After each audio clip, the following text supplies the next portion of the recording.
제 나이 72. 누군가는 인생의 모든 짐을 내려놓고 편히 쉴 나이라고들 하지만 저는 여전히 동틀 무렵 잠에서 깨어 부엌으로 향하는 것으로 하루를 시작합니다. 남편이 곁에 있을 때도 그이가 먼저 하늘로 소풍을 떠난 지금도 변치 않는 저만의 오랜 습관 같은 것이죠. 자글자글 기름 두른 팬 위에서 음식이 익어가는 소리, 구수한 간장이 은근한 불에 졸아들며 풍기는 그 냄새는 세상 어떤 것보다 제 마음을 평온하게 만들어줘요.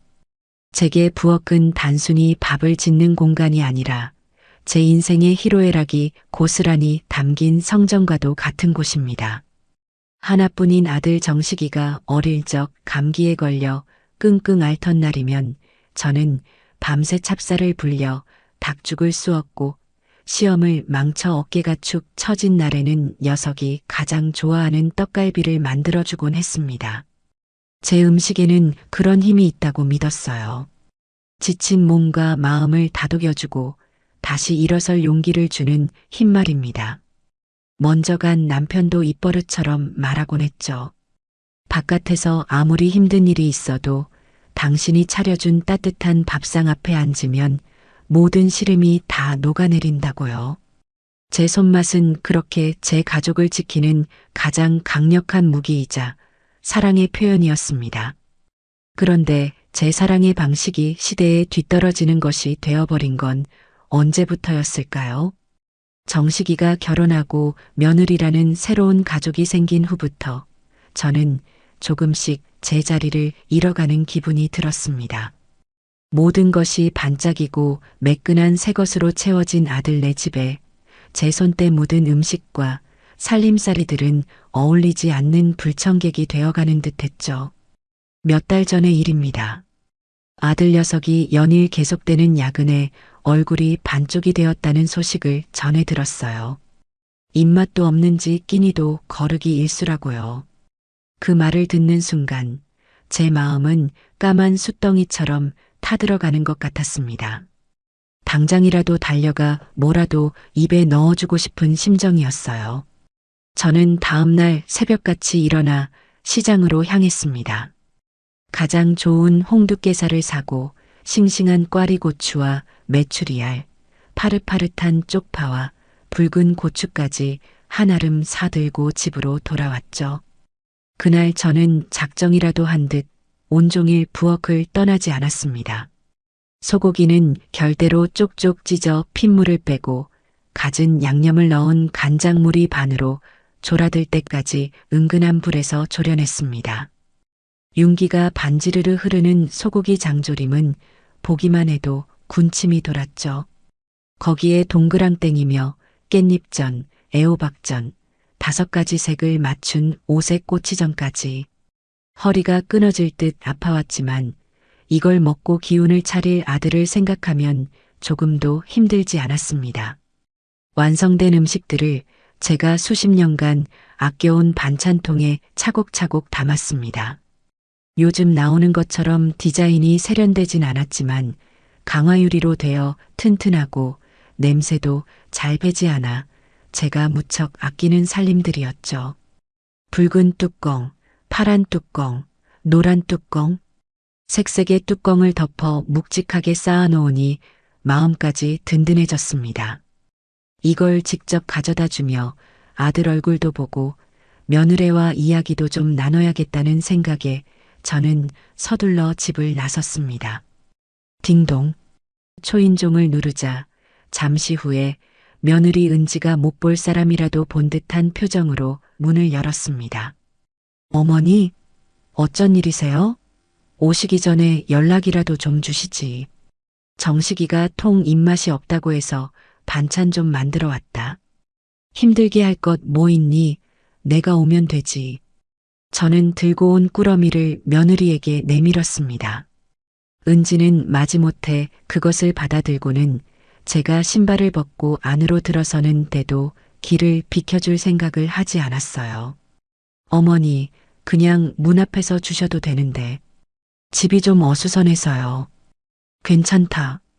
아들 얼굴은 보고 가야지. 제가 단호하게 말하며 안으로 들어서자 은지는 어쩔 수 없다는 듯 입술을 삐죽이며 저를 거실 소파로 안내했습니다. 집안은 먼지 한 톨 없이 깨끗했어요.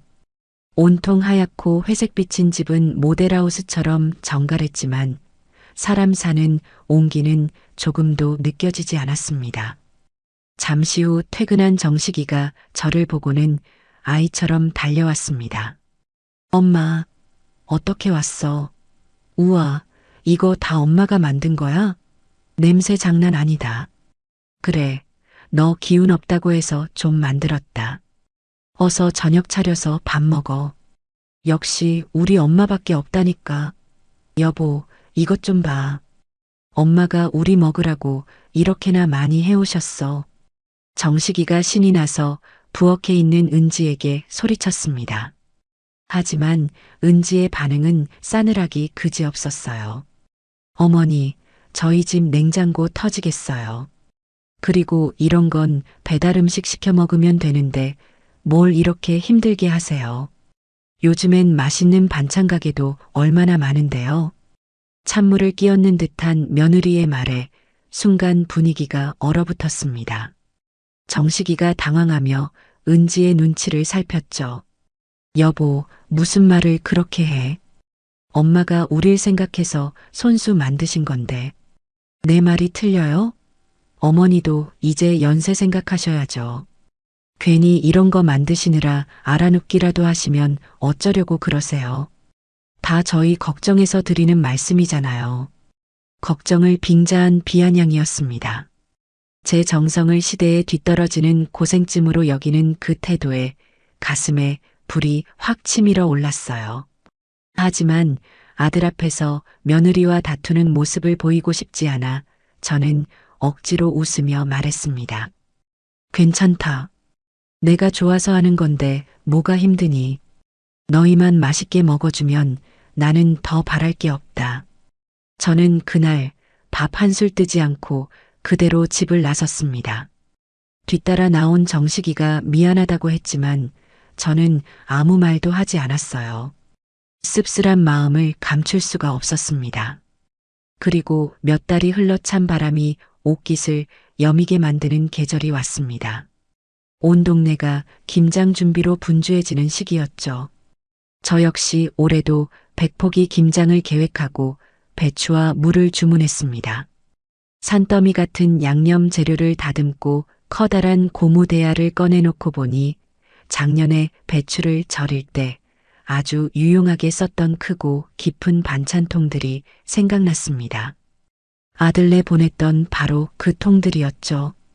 저는 별 생각 없이 며느리에게 전화를 걸었습니다. 얘야, 나다. 잘 지내고? 네, 어머니. 웬일이세요? 다름이 아니라 이제 김장을 해야 해서 말이다. 몇 달 전에 내가 반찬 담아줬던 통들 기억나니? 이제 슬슬 돌려줬으면 하는데 특히 제일 큰 것들이 꼭 필요해서. 전화기 너머에서 며느리가 어이없다는 듯 피식하고 웃는 소리가 들려왔습니다. 어머니, 제가 그걸 아직도 가지고 있을 거라고 생각하셨어요? 그럼 그걸 버리기라도 했단 말이냐? 네, 버렸어요. 그런 촌스러운 걸 어디다 써요. 자리만 차지하고 보기에도 안 좋아서 그날 저녁에 음식물 쓰레기랑 같이 싹 다 정리했죠. 저는 제 귀를 의심했습니다. 내 아들이 먹을 음식을 담았던 통을 음식물 쓰레기와 함께 버렸다고? 뭐라고? 그걸 다 버렸다고? 그 비싸고 좋은 통들을 하나도 남김없이? 비싸고 좋아봤자 결국 플라스틱 쪼가리잖아요. 어머니도 이제 그런 것 좀 버리세요. 집안 분위기만 칙칙해져요. 제가 저번에 보내드린 인테리어 잡지 안 보셨어요? 요즘엔 미니멀 라이프가 대세라고요. 불필요한 건 다 비워내야 삶의 질이 올라가는 거예요. 어머니 댁도 제가 한번 가서 싹 다 정리해 드릴까요? 가르치듯 말하는 며느리의 목소리에 저는 할 말을 잃었습니다. 이건 단순한 실수가 아니었어요. 저의 삶의 방식 자체를 무시하고 조롱하는 것이었습니다. 그래서 내 반찬통들을 네가 말하는 그 불필요한 쓰레기 취급해서 버렸다. 그 말이구나. 어머, 쓰레기라니요. 말을 왜 그렇게 하세요? 저는 그냥 저희 집 분위기랑 안 어울려서 정리한 것뿐이에요. 그렇게 필요하시면 말씀을 하시지 그랬어요.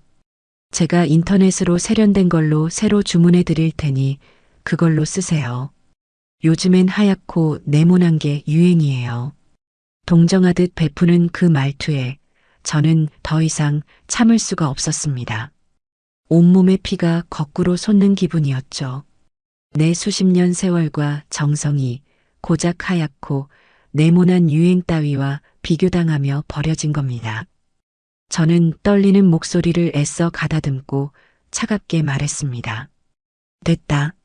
너의 그 잘난 유행, 너나 많이 챙기렴. 그리고 내가 준 건 반찬통이 아니라 내 마음이었다. 너는 내 마음을 음식물 쓰레기통에 처박은 게야. 똑똑히 알아둬. 저는 그대로 전화를 끊어버렸습니다. 손이 부들부들 떨리고 심장이 미친 듯이 뛰었어요. 한참을 그렇게 부엌 의자에 주저앉아 있었습니다. 며느리가 내뱉은 말들이 칼날이 되어 심장을 후벼 파는 것 같았어요. 촌스러워서, 플라스틱 쪼가리, 정리. 제 인생 전체가 부정당한 기분이었습니다. 아들 녀석에게 전화할까 수십 번을 망설였습니다. 하지만 이내 그만두었죠.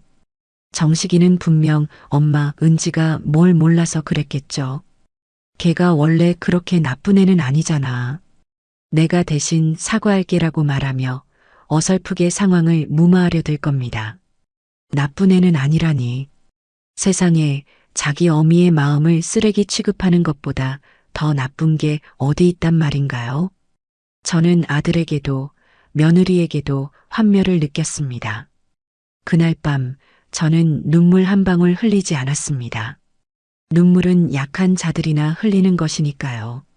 대신 제 안에서 무언가 단단하고 차가운 것이 만들어지는 것을 느꼈습니다. 그래, 내 방식이 촌스럽고 불필요하다고? 내 정성과 손맛이 고작 플라스틱 쪼가리 취급을 받아야 한다고? 좋다. 그렇다면 똑똑히 보여주마. 너희들이 얼마나 어리석고 소중한 것을 잃었는지 땅을 치고 후회하게 만들어주마.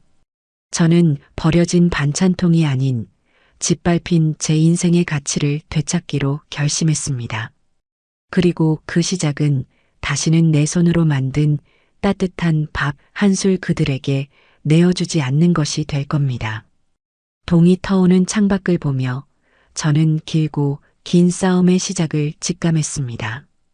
그날 이후 제 세상은 이전과 완전히 달라졌습니다. 아침에 눈을 뜨면 늘 그렇듯 부엌으로 향했지만 더 이상 그곳에서 아들 내외를 위한 음식을 만들지 않았어요. 대신 저 자신을 위한 소박한 아침상을 차렸습니다. 갓 지은 밥에 잘 익은 김치, 그리고 어제 저녁 끓여놓은 시래기국 한 그릇. 그것만으로도 충분했습니다.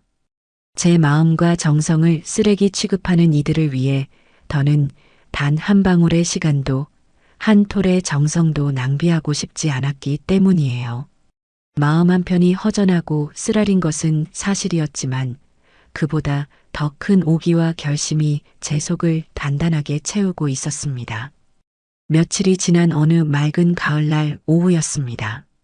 적적한 마음에 동네 주민센터에서 운영하는 서예 교실에 나갔다가 일찍 끝나는 바람에 센터 앞 벤치에 앉아 잠시 햇볕을 쬐고 있었어요. 그때 마침 장을 보고 돌아오던 아랫집 미자 씨가 저를 발견하고는 반갑게 다가왔습니다. 미자 씨는 저보다 대여섯 살 아래지만 워낙 부침성이 좋고 신문물에도 밝아 동네 노인들 사이에서는 척척박사로 통하는 사람이었죠. 어머님, 여기서 다 뵙네요. 좋은 오후예요. 미자 씨 왔는가? 장 봐서 들어가는 길인가 봐. 네. 오늘 저녁은 뭘 해먹나 벌써부터 걱정이네요. 아참, 어머님. 제가 아주 맛있는 커피를 사왔는데 한잔하고 들어가세요. 미자 씨는 근처에 새로 생긴 카페에서 사왔다며 제게 따뜻한 종이컵을 건넸습니다. 향긋한 커피 향이 코끝을 감싸니 굳어있던 마음이 조금은 풀리는 듯 했어요. 우리는 나란히 벤치에 앉아 동네 돌아가는 소소한 이야기들을 나누었습니다. 그러다 미자 씨가 갑자기 생각났다는 듯 스마트폰을 꺼내 들었습니다. 어머님, 그거 아세요? 요즘 젊은 사람들은 다 인스타그램이라는 걸 한대요. 자기 사는 모습을 사진으로 찍어서 자랑하는 건데 아주 볼거리가 많다니까요. 인스타그램? 그게 뭔가? 나는 그런 건 영 몰라서. 제가 보여드릴게요. 이게 아주 시간 가는 줄 모른다니까요. 우리 딸이 알려줘서 시작했는데 예쁜 것도 많고 재미있는 것도 많고 특히 음식 잘하는 사람들이 그렇게 많아요. 미자 씨는 익숙한 손놀림으로 스마트폰 화면을 몇 번 누르더니 제 눈앞에 들이밀었습니다. 화면 속에는 전문가가 찍은 듯한 화려한 음식 사진들이 가득했어요. 보기 좋은 떡이 먹기도 좋다고 어쩜 그리 하나같이 예쁘게도 담아냈는지 감탄이 절로 나왔습니다. 이것 좀 보세요, 어머님. 이 사람은 살림의 여왕이라고 해서 아주 유명한 사람이래요. 자기가 직접 만든 음식이라는데 무슨 레스토랑에서 파는 것 같지 않아요? 미자 씨가 가리키는 화면에는 정갈하게 차려진 한식 상차림 사진이 떠 있었습니다. 고급스러운 백자 그릇 위에 소복이 담긴 나물들, 윤기가 자르르 흐르는 갈비찜, 그리고 곱게 부쳐낸 형형색색의 전. 그런데 그 사진을 보는 순간 저는 숨을 멈췄습니다. 어딘가 이상하게 눈에 익었어요. 특히 저 모듬전 가운데 앙증맞게 칼집을 내어 모양을 낸 표고버섯전은 분명. 미자 씨, 이 사진 좀 더 자세히 볼 수 있나? 그럼요. 이렇게 손가락으로 화면을 늘리면 크게 볼 수 있어요. 미자 씨가 화면을 확대하자 제 심장이 쿵 하고 내려앉았습니다. 저건 의심의 여지가 없었어요. 제가 며칠 밤낮으로 정성을 다해 만들었던 바로 그 전이었습니다. 버섯의 모양이며 당근과 쪽파로 멋을 낸 고명의 위치까지 모든 것이 똑같았어요. 설마 하는 마음에 미자 씨에게 부탁해 다른 사진들도 보았습니다. 화면을 넘길수록 제 손은 차갑게 식어갔고 등줄기로는 식은 땀이 흘렀습니다. 소고기 장조림, 오색 꼬치전, 동그랑땡. 그 페이지에 올라온 모든 음식 사진들이 바로 몇 달 전 제가 아들네 집에 보냈던 반찬들이었습니다. 제 피와 땀이 서린 음식들이 제 것이 아닌 다른 이름으로 다른 그릇에 담겨 세상 사람들의 칭송을 받고 있었습니다. 심장이 발끝까지 떨어지는 기분이었어요. 어머님? 왜 그러세요? 안색이 안 좋으신데. 걱정스럽게 묻는 미자 씨의 목소리가 아득하게 들려왔습니다. 저는 겨우 정신을 차리고 떨리는 목소리로 물었습니다. 이 사람 이름이 뭔가? 어디 보자. 아이디가 EUNJIEHOMECOK이네요. 이름은 은지인가 봐요. 아주 살림 솜씨가 보통이 아니라니까요. 댓글 좀 보세요. 다들 어떻게 이렇게 요리를 잘하냐고 비법 좀 알려달라고 난리잖아요. 은지. 그 이름을 듣는 순간 제 머릿속에 모든 퍼즐 조각이 맞춰졌습니다. 그리고 그와 동시에 참을 수 없는 배신감이 온몸을 휘감았습니다. 제 며느리 이은지가 제가 만들어준 반찬들을 마치 자기가 만든 것인 양 SNS에 올려 사람들을 속이고 있었던 겁니다. 심지어 살림의 여왕이라는 거창한 이름까지 내걸고서요. 참, 이 사람은 글도 아주 재미있게 써요. 이것 좀 들어보세요. 아무것도 모르는 미자 씨는 신이 나서 게시글의 내용을 읽어주기 시작했습니다. 오늘은 남편을 위한 서프라이즈 저녁상. 퇴근하고 돌아올 남편을 생각하며 정성껏 만들어 봤어요. 해시태그 홈쿡, 해시태그 온더 테이블, 해시태그 주부구단, 해시태그 내조이 여왕. 어머, 정말 남편이 좋아했겠네. 저는 아무 대답도 할 수 없었습니다. 그저 입술을 굳게 깨물고 있었죠. 정성? 내 정성을 도둑질해 놓고 감히 저런 말을 입에 올리다니. 분노로 온몸이 부들부들 떨렸습니다. 미자 씨는 계속해서 신나게 화면을 넘기며 다른 글들을 구경했습니다. 그러다 갑자기 어머나 하는 소리와 함께 제 눈치를 살폈습니다. 왜 그러나 미자 씨. 아니, 이건 어머님이 보시면 기분 나쁘실 수도 있겠는데. 괜찮으니 한번 보여줘 보게. 미자 씨가 마지못해 보여준 화면에는 낯익은 제 반찬통들 사진이 올라와 있었습니다. 물론 초점은 흐릿하게 처리되어 있었지만 누가 봐도 제가 쓰던 그 알록달록한 통들이었어요. 그리고 그 아래에는 이렇게 쓰여 있었습니다. 시어머니가 자꾸 촌스러운 반찬통에 뭘 담아주시는데 처치 곤란이네요. 정성 생각해서 버리지도 못하고 그렇다고 주방에 두자니 인테리어 다 망치고 눈물 머금고 예쁜 그릇에 옮겨 담는 중.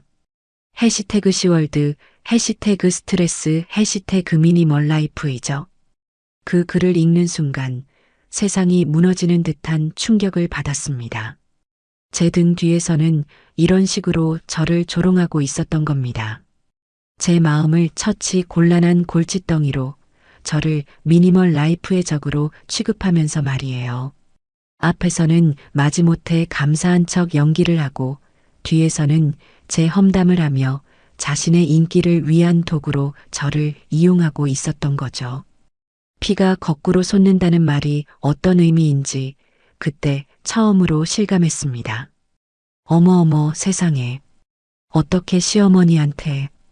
이건 좀 심했다, 정말. 미자 씨도 사태의 심각성을 깨닫고 제 눈치를 보며 어쩔 줄 몰라 했습니다. 저는 아무렇지 않은 척 억지로 입꼬리를 끌어올렸습니다. 허허, 요즘 젊은 애들은 다 저러고 노나보지. 나는 이제 그만 들어가 봐야겠네. 커피 고마웠어, 미자 씨. 저는 자리에서 일어났습니다. 더 이상 그곳에 앉아 있을 수가 없었어요. 미자 씨의 걱정스러운 배웅을 뒤로하고 집으로 향하는 내내 머릿속은 지옥처럼 들끓었습니다. 단순한 서운함을 넘어선 깊은 배신감과 모멸감이 심장을 난도질하는 듯 했어요. 집에 도착하자마자 저는 현관문에 들어서자마자 주저앉아 버렸습니다. 다리에 힘이 풀려 도저히 서 있을 수가 없었거든요. 그 아이는 처음부터 제 정성을 받을 자격이 없는 아이였습니다. 제 사랑을, 제 마음을 자신의 허영심을 채우는 데 이용하고 뒤에서는 헌신짝처럼 취급하며 조롱거리로 삼았어요. 반찬통을 버렸다고 했을 때보다 더 큰 충격과 분노가 저를 휩쌌습니다. 그때는 단순히 무심하고 철이 없다고 생각했지만 이건 차원이 다른 문제였습니다. 이것은 명백한 기만이고 악의적인 조롱이었어요. 한참을 그렇게 바닥에 주저앉아 있었습니다. 눈물이 쏟아질 것 같았지만 이를 악물고 참았습니다. 지금 내가 흘려야 할 것은 눈물이 아니에요. 이 모든 것을 되돌려주기 위한 냉철한 계획과 단단한 결심이었습니다. 그래, 이은지. 너는 선을 넘어도 한참을 넘었다. 네가 그토록 자랑하고 싶어하는 그 살림의 여왕이라는 왕관이 얼마나 허술하고 부끄러운 가짜인지 내가 온 세상에 알려주마. 네가 도둑질한 내 손맛이 없으면 너는 아무것도 아니라는 사실을 뼈저리게 느끼게 해줄 것이다. 그날 밤 저는 잠들지 않았습니다. 대신 부엌으로 가 먼지 쌓인 낡은 노트를 꺼내 들었습니다. 그 노트에는 제가 평생을 바쳐 갈고 닦아온 저만의 요리 비법들이 빼곡히 적혀 있었죠. 그것은 이제 제 반격의 가장 강력한 무기가 될 것입니다. 그날 이후로 제 생활에는 한 가지 철칙이 생겼습니다. 바로 아들 내외에게는 그 어떤 음식도 보내지 않는다는 것이었죠. 심지어 김장철이 되어 100포기의 김치를 다 담그고 나서도 저는 아들네 몫을 따로 떼어놓지 않았습니다. 해마다 김장하는 날이면 당연하다는 듯 커다란 김치통을 들고 찾아오던 아들 녀석이었지만 올해는 그럴 필요가 없게 된 겁니다. 제 마음을 쓰레기 취급한 이들에게 제 1년 농사와도 같은 귀한 김치를 나누어 줄 생각은 눈꼽만큼도 없었으니까요. 그렇게 한두 주가 흘렀을까요? 아니나 다를까 저녁 무렵 아들에게서 전화가 걸려왔습니다. 녀석의 목소리에는 은근한 투정이 가득 묻어 있었어요. 엄마, 나 정식이야. 저녁은 먹었어? 오냐, 나는 먹었다. 너는? 나는 아직. 퇴근하고 집에 왔는데 먹을 게 하나도 없네. 은지는 친구 만난다고 나가고 없고 냉장고를 열어봐도 텅텅 비었어. 엄마가 보내준 반찬 다 어디 갔나 몰라. 저는 전화기 너머로 들려오는 아들의 한숨소리에 코웃음을 쳤습니다. 제 반찬이 어디 갔는지 정말 몰라서 묻는 걸까요? 그거 네 마누라가 버린 지가 언젠데 아직도 찾고 있니? 그리고 내가 언제까지 니들 밥상까지 책임져야 하냐? 이제 네 마누라가 차려주는 밥 먹고 살아. 나도 이제 늙고 힘들어서 못해. 제 단호하고 차가운 목소리에 정식이는 당황한 듯 잠시 말을 잇지 못했습니다. 늘 자식이라면 뭐든 다 내어주던 엄마의 모습이 아니었기 때문이겠죠. 엄마, 왜 그래? 무슨 일 있었어? 은지가 뭐 잘못한 거라도 있어? 잘못하고 말고 할 게 뭐가 있니? 그냥 사실을 말하는 것뿐이다. 나도 이제 내 몸 챙겨야지. 너도 다 큰 성인이니 이제 엄마 반찬 찾지 말고 네 가정을 네가 알아서들 챙겨라. 끊는다. 저는 아들이 무어라 더 말할 틈도 주지 않고 전화를 끊어버렸습니다. 물론 마음이 편치만은 않았어요. 아들 녀석의 끼니를 걱정하는 것은 어미로서 당연한 본능이었으니까요. 하지만 독해져야 했습니다. 지금 마음이 약해져서 어설픈 동정심을 베풀었다가는 이 지긋지긋한 관계를 결코 끊어낼 수 없을 겁니다. 며칠이 더 지났습니다. 이번에는 며느리 은지에게서 전화가 걸려왔습니다. 저는 그 번호를 보는 순간 올 것이 왔구나 싶었죠. 아마도 남편의 불평불만에 등 떠밀려 마지못해 전화했을 겁니다. 역시나 전화기 너머로 들려오는 며느리의 목소리는 잔뜩 날이 서 있었습니다. 어머니, 저 은지예요. 정식 씨한테 얘기 들었어요. 요즘 반찬 안 보내주신다면서요. 일부러 저희 굶기시는 거예요? 저희가 뭘 그렇게 잘못했다고 이러세요? 적반하장도 유분수지. 저는 기가 막혀 헛웃음이 나왔습니다. 내가 너희를 굶겼다고? 얘야, 말은 바로 해야지. 나는 내 정성을 짓밟은 사람에게 더는 마음을 쓰고 싶지 않은 것뿐이다. 그리고 너, 내가 왜 이러는지 정말 몰라서 묻는 거니? 제가 뭘 어쨌는데요? 고작 그 촌스러운 반찬통 몇 개 버렸다고 이러시는 거면 어머니 정말 속 좁으신 거 알아요? 제가 새로 사드린다고 했잖아요. 반찬통? 아직도 그게 반찬통 문제로 보이니? 됐다. 너랑은 더 이상 할 말이 없구나. 네가 뭘 잘못했는지 스스로 깨닫기 전까지는 나한테 전화하지 마라. 어머니, 잠깐만요. 저는 며느리의 절규 같은 외침을 뒤로하고 가차없이 전화를 끊었습니다. 그리고 곧바로 녀석의 번호를 차단해버렸죠. 더 이상 그 가시돋친 목소리를 듣고 싶지 않았습니다. 시간은 흘러 어느덧 남편의 기일이 다가왔습니다. 해마다 기일이 되면 온 가족이 저희 집에 모여 제사 음식을 함께 만들고 조촐하게나마 제사를 지내는 것이 우리 집의 오랜 전통이었어요. 하지만 올해는 그럴 수 없었습니다. 저는 며느리가 제사상 차리는 것을 돕기는커녕 아예 그 집에 발도 들이지 않기로 마음먹었으니까요. 제사를 며칠 앞둔 날 저는 아들에게 통보하듯 말했습니다. 올해 아비 제사는 너희 집에서 지내거라. 나는 몸이 안 좋아서 참석하기 어렵겠다. 엄마, 그게 무슨 말이야? 제사 음식을 누가 하라고. 은지는 할 줄 아는 거 하나도 없단 말이야. 그럼 지금부터 배우면 되겠네. 인터넷 찾아보면 요즘엔 레시피도 잘 나온다더라. 아니면 네 마누라가 잘하는 그 인스타그램인지 뭔지에 물어보든가.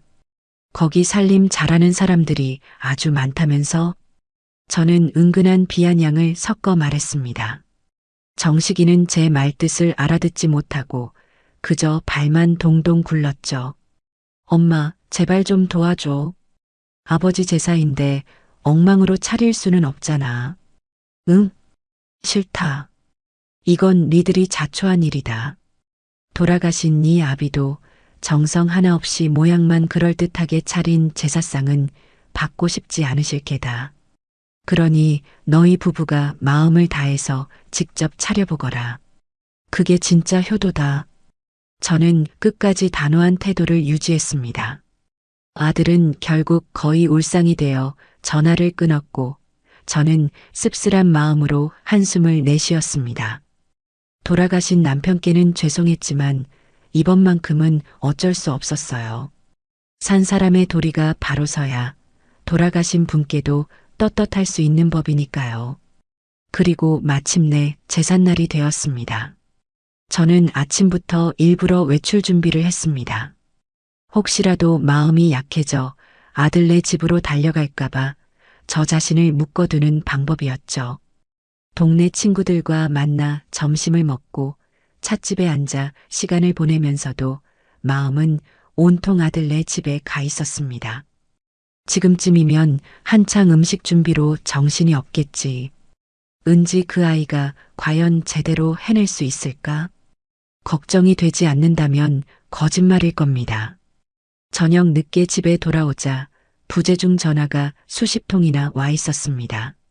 전부 아들 정식이에게서 온 전화였죠. 저는 일부러 전화를 받지 않았습니다. 잠시 후 이번에는 장문의 문자 메시지가 도착했습니다. 엄마, 제사 다 망쳤어. 은지가 인터넷 보고 따라하긴 했는데 잡채는 다 불어 터지고 저는 다 태워 먹고 탕국은 아무 맛도 안 나. 친척 어른들 오셨는데 얼굴을 들 수가 없었어. 다들 엄마 음식만 찾고 은지한테는 한마디씩 쓴소리하고 결국 은지는 방에 들어가서 울고불고 난리야. 엄마, 내가 정말 잘못했어. 제발 화 풀어. 응? 문자를 읽어내리는 제 마음은 복잡 미묘했습니다. 한편으로는 고소하다는 생각도 들었지만 다른 한편으로는 아들에 대한 안쓰러움과 남편에 대한 죄스러움이 밀려왔습니다. 하지만 저는 답장하지 않았어요. 이 모든 것은 그들이 스스로 감당해야 할 몫이었습니다. 엉망이 된 제사상은 그들이 그동안 저에게 보여주었던 무례하고 오만한 태도에 대한 당연한 결과물일 뿐이었죠. 그날 밤 저는 남편의 영정사진 앞에 조용히 술 한 잔을 올렸습니다. 여보, 미안해요. 올해는 당신 밥상 제가 못 차렸네요. 그래도 너무 서운해하지 마세요. 우리 아들놈 정신 차리게 하려면 어쩔 수 없었어요. 당신도 이해해 줄 거죠? 내년에는 제가 아주 근사하게 차려드릴게요. 사진 속 남편은 여전히 인자한 미소로 저를 바라보고 있었습니다. 저는 그 미소를 보며 다시 한번 마음을 굳게 다잡았습니다. 이건 끝이 아니라 시작일 뿐이라고. 제 가치를 되찾기 위한 여정은 이제 막 첫걸음을 뗀 셈이니까요. 며느리가 제 레시피를 물어오지 않은 것은 어쩌면 다행인지도 모릅니다. 만약 물어왔더라도 저는 이렇게 대답했을 테니까요. 얘야, 음식의 가장 중요한 레시피는 정성이란다. 그리고 그 정성은 돈 주고도 살 수 없고 전화 한 통으로 배울 수 있는 것도 아니야. 엉망으로 치러진 제사 이후 아들네 집에는 한동안 싸늘한 냉기가 흘렀습니다. 아들은 아들대로 제게 서운함을 토로했고 며느리는 며느리대로 모든 책임을 제 탓으로 돌리며 억울해했죠. 저는 그들의 어리광 섞인 불평을 더 이상 받아주지 않았습니다. 그저 묵묵히 제 삶을 살아갈 뿐이었어요. 아침이면 운동을 하고 낮에는 주민센터에서 서예를 배우거나 동네 친구들과 어울렸습니다. 저녁이면 저를 위한 건강한 밥상을 차렸죠. 제 인생에서 아들 내외가 차지하던 커다란 부분을 도려내자 놀랍게도 그 빈자리에 나 자신이 들어설 공간이 생겨났습니다. 그러던 어느 날이었습니다. 여느 때처럼 주민센터 게시판에 붙은 각종 안내문들을 무심코 훑어보다가 제 눈길을 사로잡는 작은 공고 하나를 발견했습니다. 어르신 재능기부 강사 모집이라는 제목의 공고였어요. 자신의 분야에서 오랫동안 쌓아온 경험과 지혜를 지역사회의 젊은이들과 나누고 싶은 어르신들을 찾는다는 내용이었습니다. 그 순간 제 머릿속에 번개처럼 하나의 생각이 스쳐 지나갔습니다. 그래, 바로 이거다. 내 손맛. 평생을 바쳐 갈고 닦아온 세상 그 누구에게도 뒤지지 않는다고 자부하는 나의 요리 솜씨. 이것은 단순히 한 가정의 식탁을 책임지는 주부의 기술이 아니었어요. 이것이야말로 내가 가진 가장 귀하고 빛나는 재능이었습니다. 그동안 저는 이 재능을 오로지 가족만을 위해 사용해왔죠. 하지만 이제는 그럴 필요가 없었습니다. 내 가치를 몰라주는 이들에게 쏟아붓던 에너지를 이제는 나를 인정해주고 내게서 무언가를 배우고 싶어 하는 이들을 위해 사용해야겠다고 결심했습니다. 저는 곧장 주민센터 사무실로 향했습니다. 젊은 사회복지사 직원은 처음에는 제 말을 듣고 조금 의아하다는 표정을 지었어요. 요리 강좌요? 어르신. 저희 센터에 이미 양식, 한식, 제과제빵까지 요리 강좌가 여러 개 개설되어 있어서요. 알아요. 하지만 내가 하려는 건 그런 것과는 조금 달라요. 나는 조미료나 설탕 같은 걸 거의 쓰지 않고 재료 본연의 맛을 살려서 건강하고 깊은 맛을 내는 법을 가르쳐주고 싶어요. 요즘 젊은 엄마들, 아이들한테 좋은 것만 먹이고 싶어 하면서도 정작 어떻게 해야 할지 잘 모르잖아요. 내 평생의 비법을 그들에게 알려주고 싶습니다. 제 차분하지만 단호한 말투의 젊은 직원은 무언가 느낀 것이 있는지 잠시 고민하더니 동네 부녀회장님께 한번 여쭤보겠다고 했습니다. 그리고 며칠 뒤 제게 연락이 왔습니다. 제 요리 솜씨를 익히 알고 있던 부녀회장님과 동네 어른들이 두 팔 벌려 환영하며 강력하게 추천해 주신 덕분에 김효순의 명품 집밥이라는 이름의 강좌가 정식으로 개설될 수 있었던 겁니다. 첫 수업이 있던 날, 저는 조금 긴장된 마음으로 강의실에 들어섰습니다. 수강생은 대부분 아이를 키우는 젊은 주부들이었어요. 처음에는 다들 동네 할머니가 하는 요리 교실이 뭐 별거 있겠어? 하는 반신반의의 눈빛으로 저를 바라보는 듯 했습니다. 저는 아무 말 없이 준비해온 앞치마를 두르고 그날의 주제인 기본에 충실한 멸치 육수와 된장찌개의 시연을 시작했습니다. 여러분, 맛있는 음식의 기본은 좋은 재료와 정성입니다. 그리고 한식의 기본은 바로 이 육수예요. 요즘엔 간편하게 동전 모양으로 나온 것도 있고 가루로 된 것도 많죠. 하지만 그런 것들로는 절대 이 깊은 맛을 낼 수가 없어요. 저는 비린내 없이 깔끔하고 구수한 멸치 육수를 내는 저만의 비법을 차근차근 설명해 나갔습니다. 멸치의 내장을 하나하나 손으로 제거하고 마른 팬에 살짝 볶아 비린내를 날리는 과정부터 무와 다시마, 팥뿌리를 넣고 끓이는 시간과 불 조절까지 제 손놀림 하나하나에 수강생들의 눈이 점점 동그래지는 것이 느껴졌습니다. 육수가 완성되자 구수한 냄새가 강의실 전체에 퍼져나갔습니다. 수강생 중 한 명이 자기도 모르게 와 냄새만 맡아도 건강해지는 기분이에요. 라고 외쳤고 여기저기서 동의하는 웃음소리가 터져나왔죠. 이어서 저는 직접 담근 집된장을 풀고 애호박과 두부, 버섯을 썰어 넣어 보글보글 찌개를 끓여냈습니다. 마지막으로 약간의 고춧가루와 다진 마늘, 그리고 어슷썬 파를 넣는 것으로 찌개는 완성되었습니다. 자, 이제 한번 맛보세요. 이게 바로 조미료 하나 없이도 맛있는 진짜 된장찌개랍니다. 저는 작은 그릇에 찌개를 조금씩 덜어 수강생들에게 나누어 주었습니다. 다들 조심스럽게 한 숟가락씩 맛을 보더니 이내 눈이 휘둥그레졌습니다. 어머 세상에, 이게 정말 저희가 늘 먹던 된장찌개 맞아요? 맛이 완전히 달라요. 진짜 깊은 맛이 나요. 짜지도 않고 정말 구수해요. 어떻게 이런 맛이 나죠? 감탄사가 여기저기서 쏟아져 나왔습니다. 아이 이유식 때문에 늘 음식 맛내기가 고민이었다는 한 젊은 엄마는 제 레시피를 노트에 빼곡히 받아 적으며 연신 고개를 끄덕였고 맞벌이라 늘 반찬 가게나 배달 음식에 의존했다는 다른 주부는 오늘 저녁에는 꼭 직접 끓여봐야겠다며 굳은 다짐을 했습니다.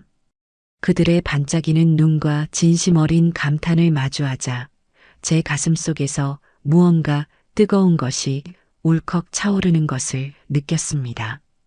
수업이 끝나고 수강생들은 저를 둘러싸고 질문을 쏟아냈습니다. 다음 시간에는 무엇을 가르쳐 줄 것인지, 이럴 땐 어떻게 해야 하는지. 저는 그들의 질문 하나하나에 정성껏 대답해 주었습니다. 그때 가장 앞줄에 앉아있던 유난히 인상이 선한 한 젊은 주부가 제 손을 꼭 잡으며 말했습니다. 선생님, 오늘 정말 감사했습니다.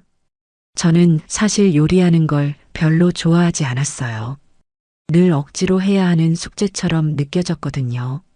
그런데 오늘 선생님 수업을 듣고 처음으로 요리가 즐거울 수도 있겠다는 생각을 했어요. 그녀는 진심 어린 눈으로 저를 바라보며 말을 이었습니다. 선생님처럼 저희 아이들에게 건강하고 맛있는 음식을 해주는 좋은 엄마가 되고 싶어요. 선생님, 정말 존경스러워요. 저희 시어머니셨으면 정말 좋았을 텐데. 그 진심이 담긴 한마디에 저는 지난 몇 달간 가슴속에 응어리져 있던 모든 서름과 분노가 눈 녹듯 사라지는 것을 느꼈습니다. 그래, 이거였어요. 내가 진정으로 원했던 것은 바로 이런 것이었습니다. 내 가치를 알아주고, 내 정성을 존중해주고, 내게서 무언가를 배우고 싶어 하는 이들의 따뜻한 눈빛. 가족에게서 받지 못했던 인정을 저는 전혀 예상치 못했던 곳에서 온전히 받고 있었던 겁니다. 저는 그 주부의 손을 마주 잡으며 환하게 웃었습니다. 이제 더 이상 과거에 얽매여 분노와 복수심에 제 인생을 낭비하지 않을 겁니다. 제 앞에는 이제 새로운 길이 활짝 열렸으니까요. 김효순의 명품 집밥은 이제 막 시작일 뿐이었습니다. 첫 수업을 성공적으로 마친 뒤 제 일상은 잔잔한 호수에 던져진 돌멩이처럼 새로운 파문으로 가득 찼습니다. 아침에 눈을 뜨면 가장 먼저 다음 수업 시간에 수강생들에게 무엇을 가르쳐 줄지 고민하는 것으로 하루를 시작했어요. 낡은 요리 노트에 먼지를 털어내고 닳고 다른 페이지들을 한 장 한 장 넘기며 잊고 있던 저만의 비법들을 다시금 되새겼습니다. 단순히 레시피를 전달하는 것을 넘어 제 삶의 지혜와 음식에 대한 철학까지 온전히 나누어주고 싶다는 새로운 목표가 생긴 겁니다. 그 과정은 놀랍게도 제 자신을 치유하는 시간이기도 했습니다. 가족에게서 받은 상처로 텅 비어버렸던 마음이 배우고자 하는 이들을 향한 열정과 애정으로 다시금 따스하게 채워지는 것을 느꼈죠. 두 번째 수업이 있던 날, 강의실의 분위기는 첫날과는 사뭇 달랐습니다. 서먹함과 반신반의의 눈빛은 사라지고 그 자리에는 기대감과 동지애 같은 훈훈한 기운이 감돌았어요. 수강생들은 저마다 지난주에 배운 된장찌개를 끓여보고 남편과 아이들에게 폭발적인 칭찬을 받았다며 마치 자기 일처럼 기뻐하며 서로의 경험을 나누기 바빴습니다. 그 모습을 지켜보는 제 마음은 마치 잘 띄운 메주를 보는 것처럼 흐뭇하고 든든했습니다. 변화의 바람은 생각보다 훨씬 더 거세고 빠르게 불어오고 있었습니다. 수업이 끝나고 수강생 몇몇이 제 주변으로 옹기종기 모여들더니 저마다 자신의 스마트폰 화면을 제게 보여주기 시작했습니다. 선생님, 이것 좀 보세요. 제가 선생님께 배운 대로 끓인 된장찌개 사진을 인스타그램이라는 곳에 올렸더니 친구들이 다들 식당 차려도 되겠다고 난리가 났어요. 한 젊은 주부가 아이처럼 신이 나서 말했습니다. 그녀의 화면 속에는 투박하지만 정성이 가득 담긴 된장찌개 사진이 올라와 있었고 그 아래에는 해시태그 김효순이 명품집밥, 해시태그 인생된장찌개, 해시태그 할머니 레시피 같은 낯선 기호들이 주렁주렁 달려 있었습니다. 또 다른 주부도 질 수 없다는 듯 자신의 화면을 내밀었습니다. 선생님, 제 것도 한번 봐주세요. 저는 저희 아들이 밥 한 그릇을 뚝딱 비우는 동영상도 같이 올렸어요. 댓글에 다들 비법이 뭐냐고 물어보길래 우리 김효순 선생님 덕분이라고 잔뜩 자랑해놨죠. 그렇게 시작된 작은 날갯짓은 이내 거대한 태풍이 되어 제 삶을 송두리째 흔들기 시작했습니다. 수강생들 사이에서 수업 내용을 SNS에 인증하는 것이 유행처럼 번져나갔고 해시태그 김효순 할머니 레시피는 우리 동네 주부들 사이에서 모르는 사람이 없는 일종의 보증수표가 되었습니다. 제 손맛이, 제 정성이 이제는 제 부엌과 강의실을 넘어서 손가락 끝으로 연결된 더 넓은 세상으로 퍼져나가고 있었던 겁니다. 사건이 걷잡을 수 없이 커진 것은 한 수강생이 우리 동네에서 가장 영향력이 크다는 인터넷 맘카페에 제 강좌에 대한 장문의 후기를 올리면서부터였습니다. 그 엄청난 소식을 제게 전해준 것은 역시나 동네 정보통 미자 씨였죠. 그날 오후 미자 씨는 숨을 헐떡이며 저희 집으로 뛰어들어왔습니다. 평소의 호들갑과는 차원이 다른 그야말로 경천동지할 일이라도 벌어진 듯한 표정이었습니다. 어머님, 어머님, 지금 인터넷이 완전히 뒤집어졌어요. 어머님이 이 동네를 구원한 영웅이 되셨다고요. 사람 놀라게 하지 말고 천천히 말해봐. 내가 뭘 어쨌다고 영웅까지 되나. 100마디 말보다 한번 보시는 게 나아요. 이것 좀 보세요. 미자 씨가 내민 스마트폰 화면에는 눈에 확 띄는 굵은 글씨체의 제목이 떠 있었습니다. 광고 절대 아님. 요리 똥손이었던 제 인생을 구원해 주신 김효순 선생님의 명품 집밥. 눈물 없이는 볼 수 없는 리얼 후기. 저는 미자 씨의 성화에 못 이겨 화면 속 글자를 천천히 읽어 내려가기 시작했습니다. 글을 쓴 사람은 맞벌이를 하며 어린 쌍둥이를 키우는 제 수강생 중 한 명이었습니다. 안녕하세요. 이 구역의 소문난 요리 똥손, 쌍둥이 엄마입니다. 부끄러운 고백이지만 저는 결혼하고 5년 동안 제 손으로 밥상을 차려본 기억이 거의 없습니다. 아침은 거르거나 빵으로 때우고 저녁은 늘 배달음식이나 반찬가게 음식들로 해결했죠. 아이들에게는 늘 미안했지만 퇴근하고 돌아오면 녹초가 되어버리는 몸으로 요리를 한다는 건 저에게 너무나 먼 나라 이야기였습니다. 남편의 불만은 날로 쌓여갔고 아이들은 인스턴트 음식에 입맛이 길들여져 갔습니다. 저는 제가 나쁜 엄마, 나쁜 아내인 것만 같아 매일 밤 자책감에 시달렸습니다. 그러다 마지막 지푸라기라도 잡는 심정으로 동네 주민센터에 김효순 선생님 요리 강좌를 신청하게 되었습니다. 사실 처음에는 큰 기대가 없었습니다. 동네 할머니가 하는 요리 교실이 뭐 얼마나 대단할까 하는 오만한 생각도 조금은 있었던 것 같습니다.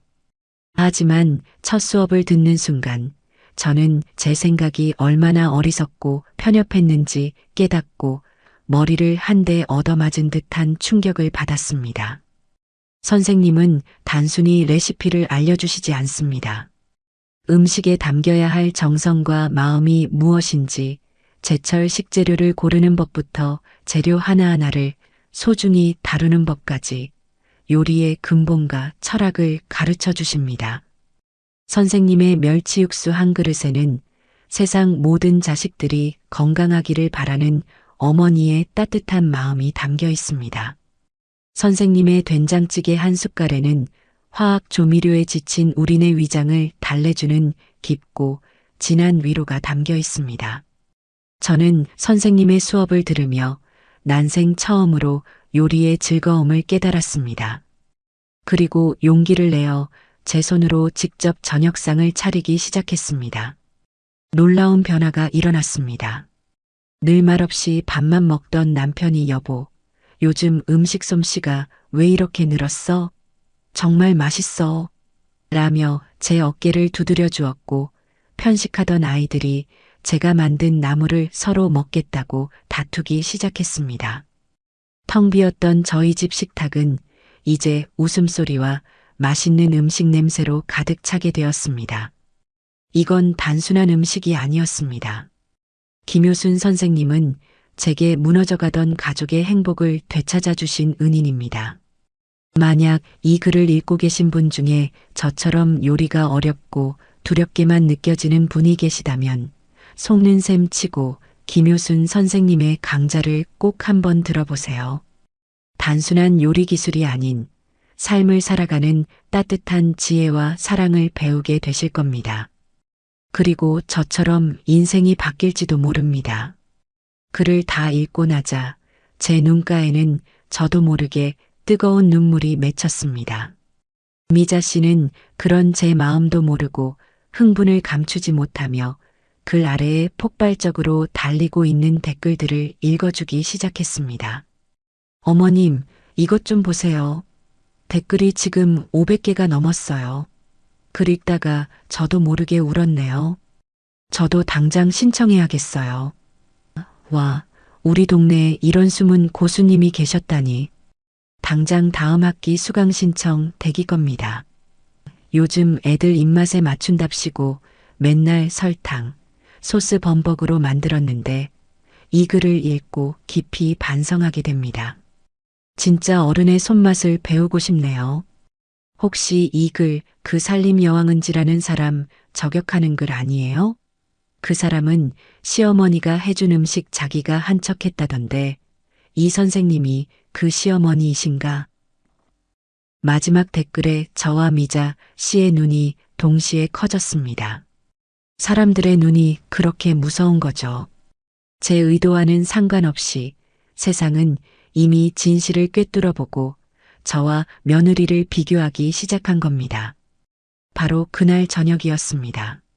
아니나 다를까 잔뜩 격앙된 아들 녀석에게서 전화가 걸려왔습니다. 녀석의 목소리는 분노와 당혹감으로 심하게 떨리고 있었어요. 엄마, 도대체 무슨 생각이야? 왜 일을 이렇게까지 크게 만들어? 지금 인터넷 맘카페인지 뭔지 때문에 온 동네가 엄마 얘기로 시끄러워. 알아? 알고 있다. 하지만 내가 일을 크게 만든 게 아니라 일이 저절로 그렇게 된 것이지. 사람들이 내 진심을 알아준 것뿐이다. 진심? 엄마 진심 때문에 지금 은지가 어떻게 됐는지 알아? 온 동네 사람들한테 손가락질 당하고 있단 말이야. 은지 친구라는 것들은 단체 채팅방에서 그 유명한 요리 선생님이 진짜 너희 시어머니냐? 너 가동한 시어머니 음식 훔쳐서 잘난 척 한 거냐고 대놓고 비아냥거린대. 은지가 충격받아서 지금 밥도 못 먹고 방에 틀어박혀서 울고만 있어. 엄마가 어떻게 우리한테 이럴 수 있어. 아들은 모든 책임을 제게 돌리며 억울함을 토해냈습니다. 저는 기가 막혔지만 동시에 아들 녀석이 안쓰럽다는 생각도 들었어요. 아직도 무엇이 진짜 문제인지 깨닫지 못하고 있었으니까요. 정식아, 잘 들어라. 은지가 지금 힘든 건 나 때문이 아니다. 자기 자신의 거짓말과 허영심 때문에 벌을 받고 있는 것이지. 남의 것을 도둑질해서 자기 이름으로 포장하고 뒤에서는 그 사람을 험담했을 때부터 이미 예견된 결과야. 네가 정말 은지를 위한다면 내게 와서 화를 낼 것이 아니라 네 아내에게 가서 무엇이 잘못되었는지 어떻게 해야 사람들에게 용서받을 수 있는지 함께 고민해야 하는 거다. 제 차분하지만 단호한 일침에 아들은 순간 말을 잃었습니다. 저는 이 기회에 아들에게도 따끔한 교훈을 줘야겠다고 생각했습니다. 그리고 네 마누라가 상처받은 것만 보이고 그동안 그 아이에게 모욕당하고 무시당한 이 늙은 어미의 상처는 보이지도 않더냐? 네가 진정한 가장이라면 네 아내의 잘못을 감싸주기 전에 시시비비를 가릴 줄 알아야지. 더는 니들의 어리광 받아줄 생각 없다. 네 마누라한테 똑똑히 전해. 진짜 창피한 게 뭔지, 진짜 실력이 뭔지 이번 기회에 뼈저리게 배우라고. 억울하면 자기도 피나는 노력으로 진짜 실력을 키워서 사람들한테 당당하게 평가받으면 될 일 아니냐. 끊는다. 저는 제 할 말만 하고 가차없이 전화를 끊어버렸습니다. 더 이상 아들의 변명도 며느리에 대한 동정도 제게는 사치였습니다. 저는 이제 더 이상 한 가정의 울타리 안에 갇힌 늙은 시어머니가 아니었습니다. 제 가치를 알아주는 수많은 사람들에게 제 지혜와 손맛을 나누어 주어야 할 책임과 의무가 있는 선생님이었으니까요. 그날 밤 저는 다음 수업 자료를 준비하며 뜬 눈으로 밤을 새웠습니다.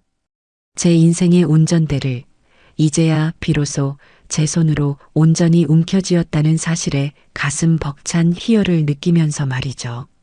맘카페 사건으로 지역사회의 뜨거운 인물로 떠오른 지 며칠 지나지 않아 저희 집으로 공식적인 손님이 찾아왔습니다. 다름 아닌 주민센터의 센터장과 젊은 사회복지사 직원이 함께였죠. 저는 갑작스러운 방문에 어리둥절했지만 그들의 입에서 나온 말은 저를 더욱 놀라게 했습니다. 어르신, 경사났습니다. 우리 시에서 발행하는 신문에서 어르신을 이달의 우리 동네 자랑스러운 인물로 선정하고 싶다고 연락이 왔습니다. 어르신의 요리 강좌가 지역사회에 아주 긍정적인 반향을 일으키고 있다면서요. 저희 주민센터로서도 정말 영광스러운 일입니다. 센터장은 자기 일처럼 기뻐하며 제 손을 붙잡았습니다. 저는 신문사에서 저를 취재하고 싶어 한다는 말에 덜컥 겁부터 났습니다. 평생을 부엌과 안방만 오가며 조용히 살아온 제가 신문에 얼굴과 이름이 실린다는 것이 영 쑥스럽고 부담스럽게 느껴졌기 때문이에요. 아이고, 센터장님. 저같이 평범한 늙은이가 무슨 자랑스러운 인물이라고. 저는 그냥 제가 할 줄 아는 거 조금 나누는 것뿐인데 신문까지 나올 일은 아닌 것 같습니다. 정중히 사양하고 싶네요. 제가 손사래를 치며 거절하자 옆에 있던 젊은 직원이 안타깝다는 표정으로 저를 설득하기 시작했습니다. 선생님, 그러지 마세요. 선생님의 요리 철학과 살아오신 이야기가 요즘 젊은 세대들에게 얼마나 큰 울림과 교훈을 주는지 모르세요? 이건 단순히 선생님 개인의 영광이 아니라 선생님처럼 묵묵히 자기 자리를 지키며 살아오신 이 시대 모든 어머님들의 가치를 재조명하는 아주 의미 있는 일이 될 거예요. 부디 저희의 청을 거절하지 말아주세요. 이 시대 모든 어머님들의 가치를 재조명하는 일이라는 그 한마디가 제 마음을 깊숙이 파고들었습니다. 그렇습니다. 이건 더 이상 저 개인만의 문제가 아니었어요. 며느리에게 촌스럽다고 무시당했던 저의 삶이 실은 얼마나 소중하고 가치 있는 것이었는지를, 나아가 저와 같은 시대를 살아온 수많은 여성들의 헌신적인 삶이 결코 헛된 것이 아니었음을 증명해 보일 기회였습니다. 저는 잠시 눈을 감고 깊은 생각에 잠겼다가 이내 결심한 듯 고개를 끄덕였습니다. 알겠습니다. 누추한 사람이라도 괜찮다면 취재에 응하도록 하지요. 며칠 뒤 약속한 시간에 맞춰 박은영이라는 이름의 젊은 여기자가 녹음기와 카메라를 들고 저희 집을 방문했습니다. 그녀는 아주 총명하고 따뜻한 눈빛을 가진 사람이었어요. 우리는 거실에 마주 앉아 차를 마시며 2시간 넘게 시간 가는 줄 모르고 이야기를 나누었습니다. 처음에는 어색하고 굳어있던 저도 그녀가 던지는 진솔하고 깊이 있는 질문들 앞에서 조금씩 마음의 문을 열기 시작했습니다. 어르신께서 생각하시는 집밥의 진정한 의미는 무엇인가요? 집밥이라. 그건 그냥 한 끼 때우는 식사가 아니에요. 그건 관계고 역사지. 밥상머리에 둘러앉아 오늘 하루 있었던 일을 도란도란 나누는 것. 그게 바로 관계 아니겠소? 그리고 어릴 적 엄마가 끓여주던 된장찌개 맛을 평생 기억하고 또 그걸 내 자식에게 끓여주는 것. 그게 바로 그 집안의 역사가 되는 게야.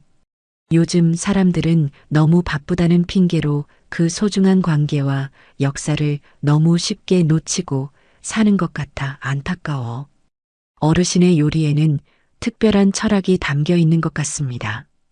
어르신 인생에 가장 큰 영향을 주신 분이 있다면 누구이신가요? 저는 그 질문에 잠시 말을 멈추고 벽에 걸린 친정어머니의 낡은 흑백 사진을 바라보았습니다. 우리 친정어머니지. 나는 어머니께 글 대신 칼질을 먼저 배웠소. 어머니는 늘 말씀하셨지. 음식을 만드는 사람의 마음가짐이 곧 그 음식의 맛이 되는 것이다. 화나는 일이 있을 땐 칼을 잡지 말고 슬픈 일이 있을 땐 불 앞에 서지 마라. 오로지 즐겁고 감사한 마음으로 만들어야 먹는 사람도 탈이 없는 법이다. 나는 평생 그 가르침을 가슴에 새기고 살았어요. 인터뷰는 제 인생을 되돌아보는 귀한 성찰의 시간이었습니다. 먼저 떠난 남편과 알콩달콩 살던 신혼 시절의 이야기부터 말썽꾸러기 아들 정식이를 키우면서 속 끓였던 사소한 일화들까지 제 삶의 조각들을 하나하나 꺼내어 보이며 저는 제 자신이 얼마나 치열하고 성실하게 살아왔는지 새삼 깨닫게 되었습니다. 인터뷰가 끝나고 박 기자는 제 부엌에서 요리하는 모습을 사진으로 좀 담고 싶다고 조심스럽게 요청했습니다. 저는 흔쾌히 앞치마를 둘렀습니다. 그곳은 세상에서 제가 가장 자신 있는 온전한 저만의 무대였으니까요. 제가 무심한 듯 능숙한 손놀림으로 콩나물 대가리를 다듬고 도마 위에서 경쾌한 소리를 내며 팔을 써는 모습을 박 기자는 쉴 새 없이 카메라 셔터에 담았습니다.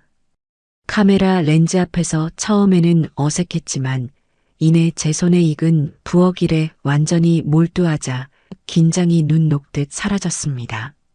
어르신, 오늘 정말 감사했습니다. 어르신의 깊은 지혜와 따뜻한 마음 덕분에 아주 멋진 기사가 나올 것 같습니다. 아마 저희 신문 독자들에게 아주 큰 선물이 될 거예요. 박 기자는 여러 번 고개 숙여 인사를 하고 돌아갔습니다. 저는 왠지 모를 후련함과 함께 이제는 제 삶이 더 이상 저 혼자만의 것이 아니라는 묵직한 책임감을 느꼈습니다. 그리고 마침내 신문이 발행되던 날 아침이었습니다. 저는 그날따라 유난히 일찍 눈이 떠져 새벽 산책을 나섰습니다. 아파트 앞 가판대에서 사람들이 무언가에 홀린 듯 신문을 읽고 있는 모습이 보였어요. 가까이 다가가 보니 그들이 보고 있는 신문 지역 섹션 일면에 제 얼굴이 활짝 웃는 모습으로 대문짝만하게 실려 있었습니다. 반찬통에 담긴 정성, 세대를 잇는 손맛, 우리 동네 숨은 고수, 김효순 어르신을 만나다라는 제 가슴을 뭉클하게 만드는 제목과 함께요. 기사는 제 예상을 훨씬 뛰어넘을 만큼 감동적이었습니다. 박 기자는 제가 툭툭 던졌던 말들 속에 숨겨진 깊은 의미들을 끄집어내 한 편의 아름다운 서사시처럼 제 인생을 그려내고 있었습니다. 신문을 다 읽고 나자 제 눈시울이 뜨거워졌습니다. 평생을 이름 없는 주부로 살아온 제 인생이 이렇게나 빛나는 이야기로 재탄생하는 날이 오다니 꿈만 같았어요. 그날 이후 제 삶에는 그야말로 놀라운 변화들이 휘몰아쳤습니다. 동네 은행에 갔더니 창구 직원이 저를 알아보고는 존경스럽다며 고개를 숙였고 단골 미용실에서는 제 머리를 공짜로 해주겠다며 성화를 부렸습니다. 주민센터의 제 강좌는 말 그대로 전설이 되어 다음 학기 수강을 위한 대기자 명단이 A4 용지 3장을 훌쩍 넘어갈 정도였죠. 그날 저녁 며칠 동안 뜸하던 아들 정식이에게서 전화가 걸려왔습니다. 녀석의 목소리는 이전과는 180도 달라져 있었습니다. 그 안에는 뭐라 형언할 수 없는 경외심과 자랑스러움, 그리고 깊은 죄책감이 뒤섞여 있었습니다. 엄마, 신문 봤어. 엄마가 그렇게 대단하고 멋진 분인 줄 이 못난 아들은 정말 몰랐어. 정말 자랑스럽다, 우리 엄마. 아들의 떨리는 목소리에 제 마음속 깊은 곳에 남아있던 마지막 응어리마저 스르르 녹아내리는 기분이었습니다. 그리고 엄마 정말 미안해. 내가 너무 어리고 철이 없었어. 엄마 마음이 그렇게 깊은 상처를 입고 있는 줄도 모르고 내가 정말 큰 죄를 지었어. 됐다. 이제라도 알았으면 됐다. 은지도 신문 봤어. 신문을 손에 든 채로 1시간 넘게 소파에 돌처럼 굳어 있더라.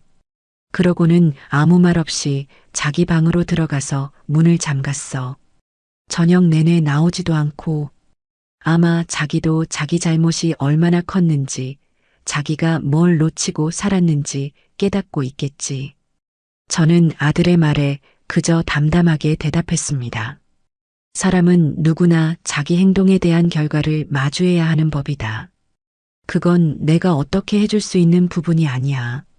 그러니 너는 이제 그만 마음 졸이고 네 아내가 스스로 그 시간을 잘 견뎌내고 성장할 수 있도록 옆에서 묵묵히 지켜봐 주거라.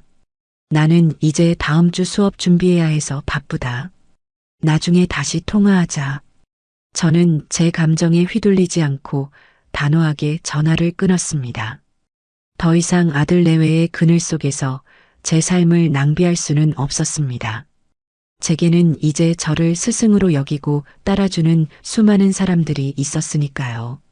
신문에 실린 제 기사를 정성껏 오려내어 돋보기 안경과 함께 서랍 깊숙한 곳에 넣어두며 생각했습니다.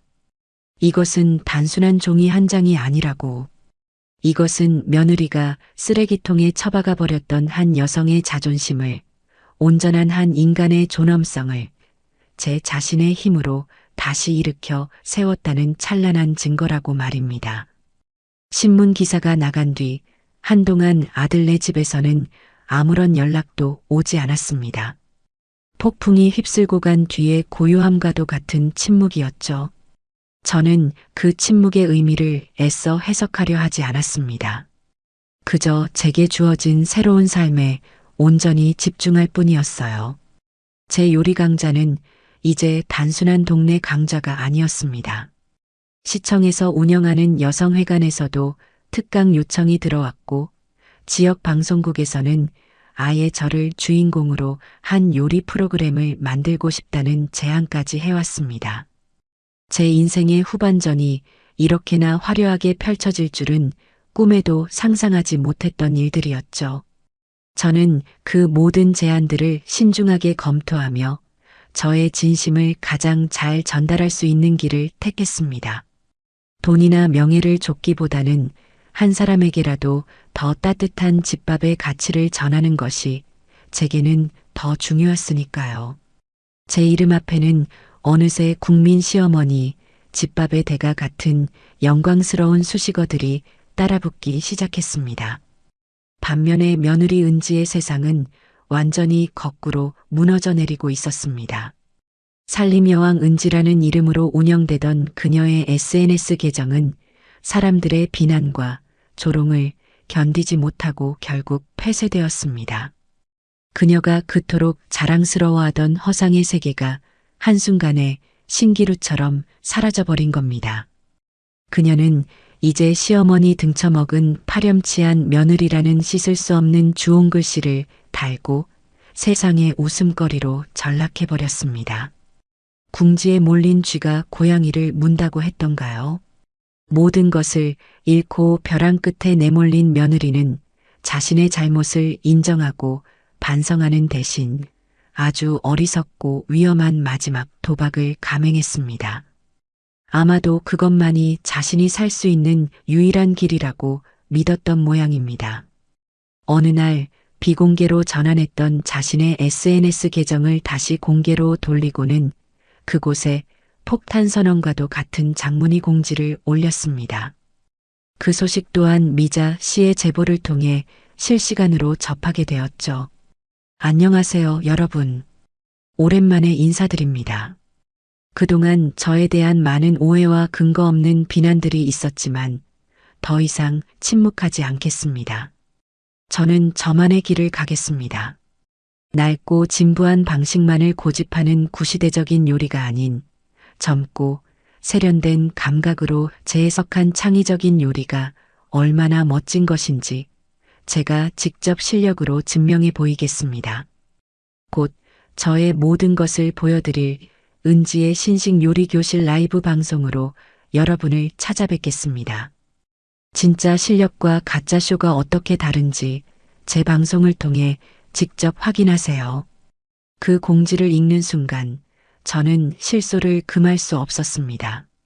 글의 모든 문장이 교묘하게 저를 겨냥하고 있었기 때문이에요.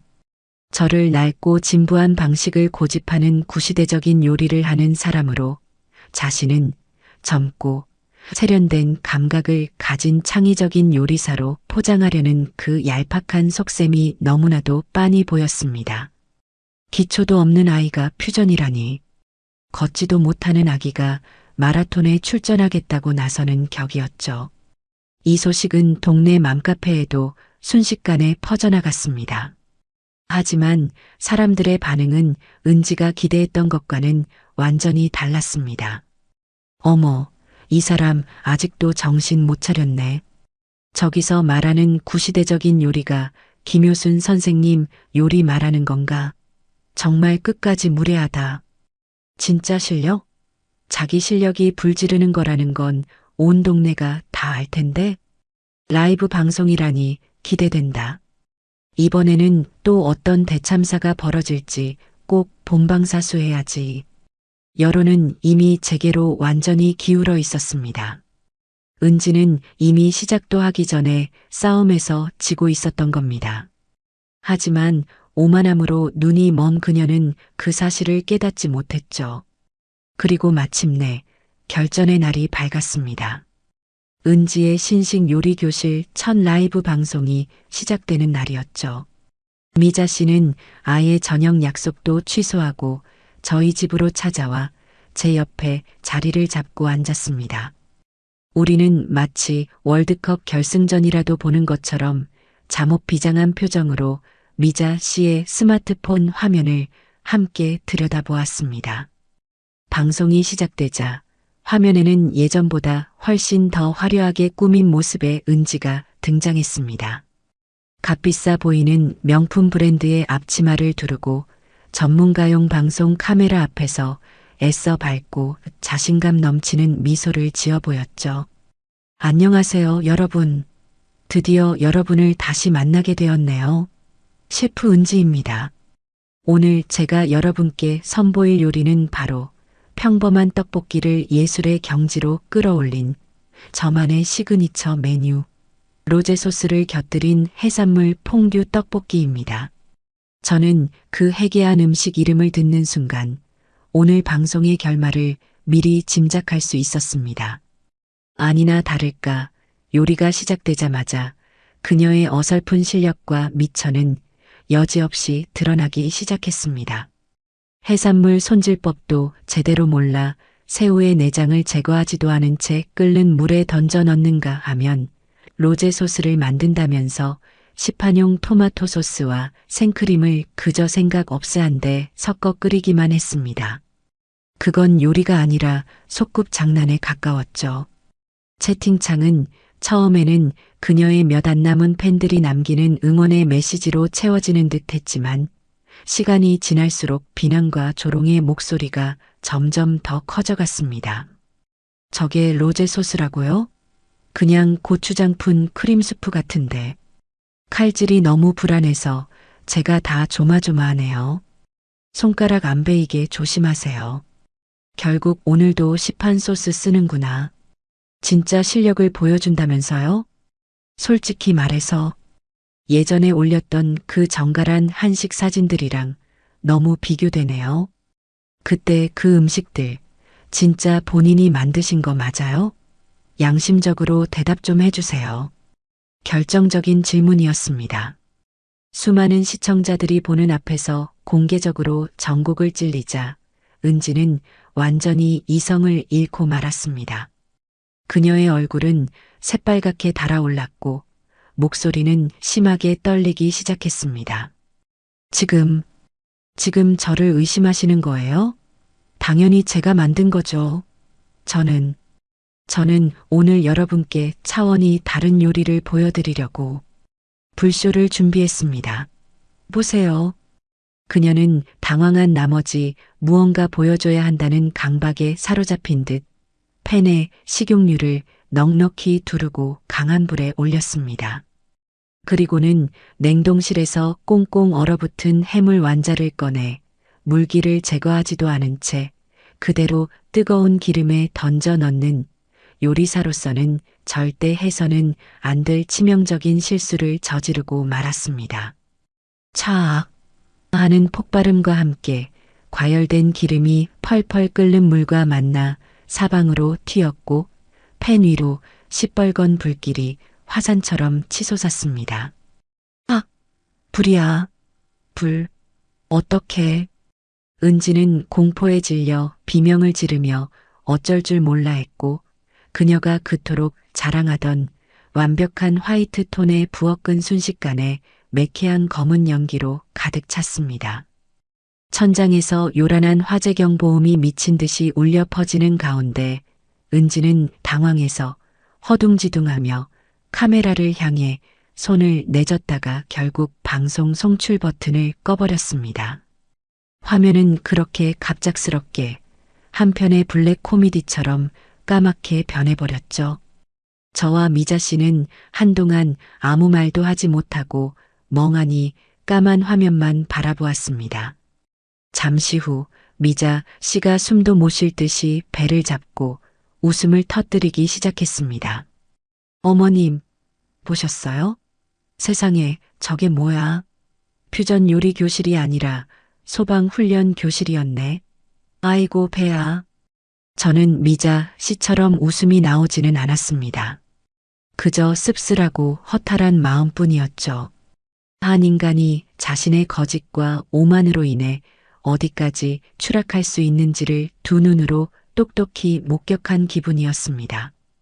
그날의 방송사고 영상은 살림여왕, 주방 통째로 태워 먹을 뻔한 레전드 방송이라는 제목으로 인터넷 세상 구석구석으로 일파만파 퍼져나갔습니다.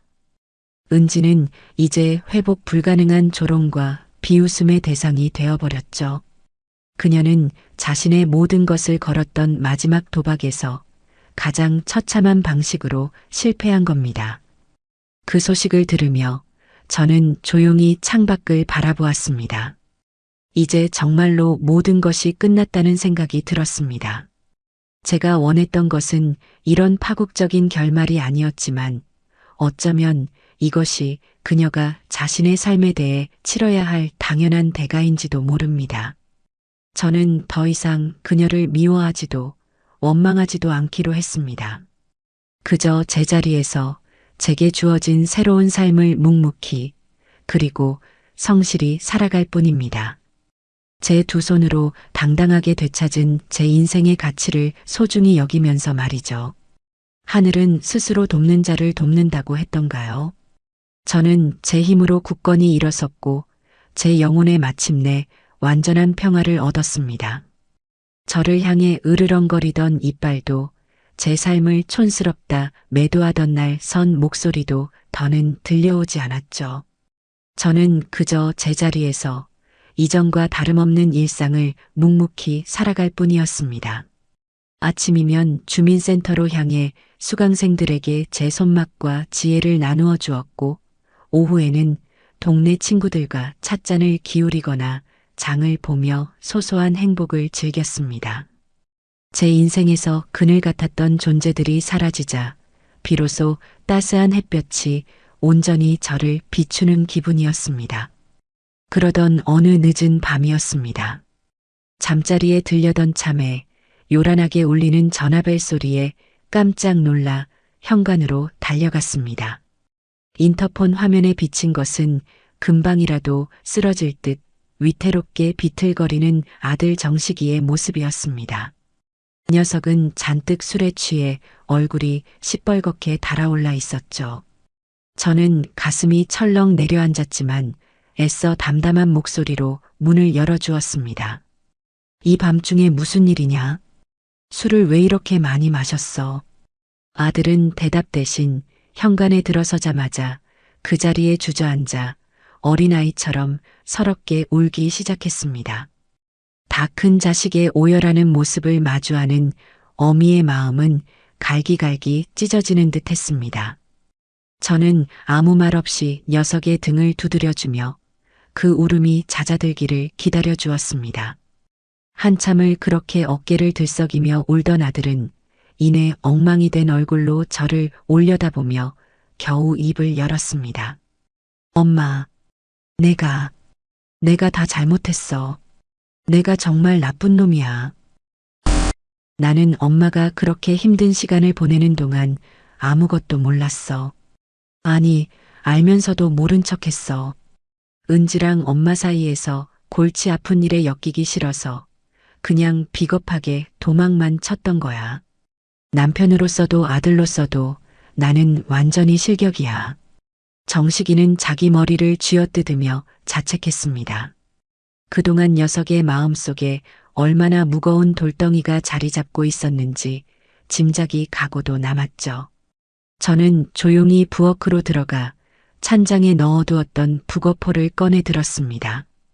시원한 콩나물까지 넣어 뽀얀 국물이 우러나도록 북엇국을 끓이기 시작했어요. 술에 취해 찾아온 자식에게 잔소리 대신 따뜻한 국 한 그릇을 끓여주는 것, 그것이 제가 평생을 살아온 어미의 방식이었습니다. 구수한 북엇국 냄새가 집안에 퍼져나가자 아들의 울음소리도 조금씩 잦아들었습니다. 저는 뜨끈한 국 한 그릇을 녀석 앞에 말없이 내려놓았습니다. 정식이는 붉게 충혈된 눈으로 저를 한참이나 바라보더니 이내 숟가락을 들어 국을 한술 떴습니다. 맛있다. 역시 엄마가 끓여준 국이 세상에서 제일 맛있어. 녀석은 그 말을 끝으로 또다시 눈물을 뚝뚝 흘렸습니다. 그 눈물은 서러움의 눈물이 아닌 깊은 회한과 감사의 눈물처럼 보였습니다. 아들이 국 한 그릇을 다 비워낼 때까지 저는 아무것도 묻지 않고 그저 곁을 지켜주었습니다. 속이 좀 풀렸는지 정식이는 그제야 그동안 있었던 일들을 하나둘씩 털어놓기 시작했습니다. 은지, 그날 라이브 방송 망치고 나서 며칠 동안 방에서 나오지도 않았어. 그러다 갑자기 짐을 싸서 친정으로 가버렸어. 자기는 더 이상 나랑 살 자신이 없대.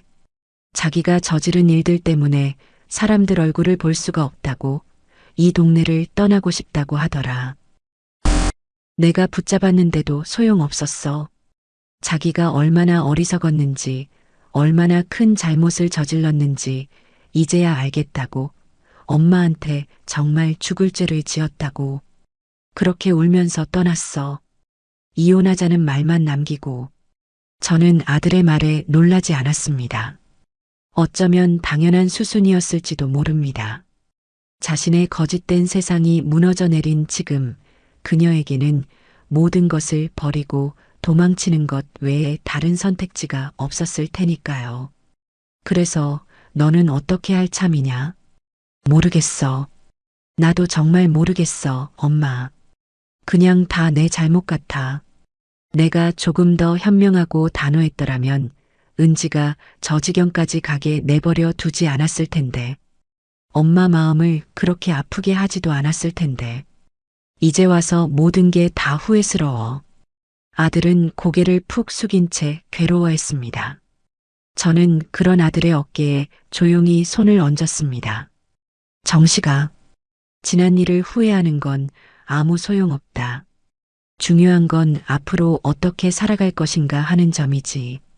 이번 일은 너와 은지 두 사람 모두에게 아주 아프고 힘든 시간이겠지만 동시에 자기 자신을 정직하게 돌아볼 수 있는 아주 중요한 기회이기도 해. 그러니 너무 자책만 하지 마라. 이 시간을 어떻게 보내느냐에 따라 너희는 이전보다 더 단단하고 성숙한 사람이 될 수도 있을 게다. 제 위로에 아들은 잠시 침묵하더니 이내 결심한 듯 고개를 들었습니다. 그리고 제 손을 마주 잡으며 말했습니다. 엄마 말이 맞아. 이제 더는 도망치지 않을 거야. 은지에게도 생각할 시간을 주고 나도 내 자신을 돌아보는 시간을 가져야겠어. 그리고 엄마한테 평생 속죄하는 마음으로 살게. 정말 미안하고 고맙고 그리고 사랑해, 엄마. 저는 평생 처음 들어보는 아들의 사랑 고백에 저도 모르게 눈시울이 뜨거워졌습니다. 우리는 한참 동안 아무 말 없이 서로의 손을 잡고 있었어요.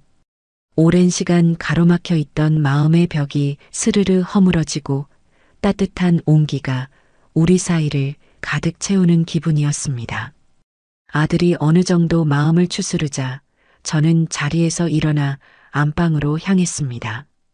그리고 장롱 깊숙한 곳에 수십 년간 보물처럼 간직해왔던 손때 묻은 낡은 노트 한 권을 꺼내 들고 나왔습니다. 기름때와 세월의 흔적으로 누렇게 변색된 너덜너덜한 노트였죠. 이게 뭔지 아니? 아들은 고개를 갸웃거리며 노트를 받아들었습니다. 글쎄, 엄마 오래된 가계부 같은 거야? 내 인생 전부가 담긴 레시피 노트다. 제 말에 아들은 놀란 눈으로 노트의 첫 장을 조심스럽게 넘겼습니다. 그곳에는 삐뚤빼뚤한 아가씨 시절에 제 글씨체로 쓰인 시어머니표 겉절이 비법이라는 제목의 레시피가 적혀 있었어요. 이 노트의 첫 장은 내가 너희 할머니께 시집와서 처음으로 칭찬받았던 겉절이 레시피란다. 그때 얼마나 기뻤는지 몰라. 이 다음 장은 네 아빠가 가장 좋아했던 갈치조림이고, 여기 이 페이지는 얼룩이 져 있지? 이건 내가 너를 뱃속에 가졌을 때 입덧이 너무 심해서 밤새 울다가 문득 먹고 싶어진 동치미 국수 레시피를 적어 내려간 거란다. 그리고 여기 이 눈물 자국이 선명한 페이지는 네가 어릴 적에 크게 알아누웠을 때 며칠 밤낮으로 끓여 먹였던 전복죽 레시피야. 저는 노트의 페이지를 한 장 한 장 넘길 때마다 그 안에 담긴 제 삶의 이야기들을 아들에게 들려주었습니다. 노트에는 단순히 요리법만 적혀 있는 것이 아니었습니다. 그 안에는 한 여자의 기쁨과 슬픔, 사랑과 희생, 그리고 한 가족의 역사가 고스란히 숨쉬고 있었죠. 아들은 노트를 읽어내리는 내내 아무 말도 하지 못했습니다. 그저 떨리는 손으로 책장을 넘기며 소리 없이 눈물만 뚝뚝 흘릴 뿐이었어요. 녀석은 이제야 비로소 깨달은 겁니다. 자신의 아내가 쓰레기 취급하며 버렸던 촌스러운 손맛이 실은 돈으로는 결코 환산할 수 없는 얼마나 위대하고 성스러운 유산이었는지를 말입니다. 모든 페이지를 다 읽고 난 아들은 노트를 마치 세상에서 가장 귀한 보물이라도 되는 양 가슴에 꼭 끌어안았습니다. 엄마, 이걸 왜 이제야 보여줬어? 내가 너무 부끄럽고 죄송해서 얼굴을 들 수가 없어. 이제라도 보여줄 수 있어서 다행이라고 생각한다. 저는 아들을 보며 온화하게 미소 지었습니다. 그리고 제 인생의 다음 페이지를 향한 아주 중요한 결심을 아들에게 담담하게 밝혔습니다. 정식아, 엄마는 이 노트를 이제 세상 밖으로 꺼내놓을까 한다. 세상 밖으로라니? 그게 무슨 말이야? 이걸 책으로 낼 생각이야. 이건 이제 더 이상 우리 가족만의 비밀 레시피가 아니다. 이건 나와 같은 시대를 살아온 모든 어머니들의 이야기고 따뜻한 집밥을 그리워하는 이 세상 모든 자식들을 위한 선물이 될 게야. 네 아비와 너를 키워낸 내 위대한 손맛의 기록을 이제는 세상에 영원히 남겨야겠어. 제 선언에 아들은 눈물로 얼룩진 얼굴로 저를 한참이나 바라보았습니다. 그리고는 이내 그 어떤 때보다도 굳건하고 자랑스러운 표정으로 고개를 힘차게 끄덕였습니다. 그 순간 저는 아들이 비로소 한 뼘 더 성장했음을 직감할 수 있었습니다. 아들이 돌아가고 난 며칠 뒤 제게는 또 한 번의 운명적인 만남이 찾아왔습니다. 저를 취재했던 신문의 박은영 기자가 한 젊은 여성을 데리고 저희 집을 방문한 것이었죠. 자신을 작은 출판사를 운영하는 편집장이라고 소개한 그녀는 제 신문 기사를 읽고 깊은 감명을 받아 꼭 한 번 책을 만들어 보고 싶다는 열망에 사로잡혔다고 했습니다. 선생님, 사실 저희는 아직 이름 없는 작은 출판사입니다. 하지만 선생님의 요리와 그 안에 담긴 철학을 세상에 알리고 싶은 제 열정만큼은 그 어떤 대형 출판사에도 뒤지지 않는다고 자부합니다. 단순히 레시피만 나열하는 요리책이 아니라 선생님의 인생과 지혜가 담긴 세상에 단 한 권뿐인 아름다운 책을 만들고 싶습니다. 부디 저에게 그 기회를 주십시오. 그녀의 반짝이는 눈과 진심이 담긴 목소리에서 저는 돈이나 명예가 아닌 제 이야기에 대한 순수한 존경과 애정을 느낄 수 있었습니다. 제 낡은 레시피 노트를 세상에 꺼내놓겠다고 결심한 저에게 이것은 마치 하늘이 내려준 기회처럼 느껴졌습니다. 저는 그 자리에서 그녀의 손을 꼭 잡으며 제안을 흔쾌히 수락했습니다. 그날 이후 저의 집은 작은 출판사의 편집실이 되었습니다.